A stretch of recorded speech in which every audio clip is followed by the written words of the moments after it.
In today's video, I'm going to teach you how to stop emails from Ninja Forms. If you're getting a flood of messages every time a form is submitted, don't worry. There are simple ways to take control, whether the forms are on your own website or coming from someone else's.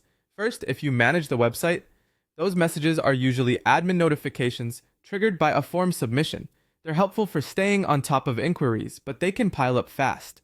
The quickest fix is inside your WordPress dashboard. Open Ninja Forms, head to the dashboard, and edit the form that's sending too many emails. At the top of the builder, go to the Emails and Actions tab. Look for an action named Email Notification or Email Confirmation. Names can vary, but they'll be clearly about sending an email. Open that action and choose one of two approaches. You can remove the action entirely if you don't need any admin emails for that form, or change the to field so it no longer sends to your address.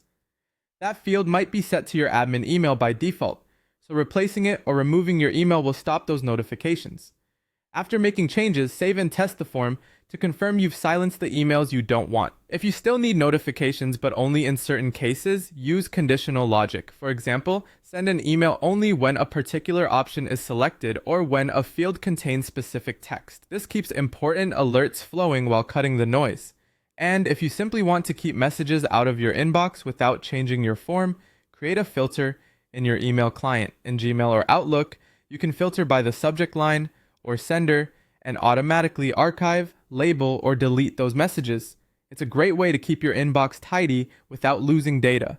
Now, if you're receiving Ninja Forms emails from a site you don't manage, treat them cautiously. Don't click links if you don't trust the sender. Scroll to the bottom of the message to see if there's an unsubscribe option. If there isn't, use your email provider's tools to mark the message as spam or block the sender. The address is often a no reply address, and blocking it usually stops future emails.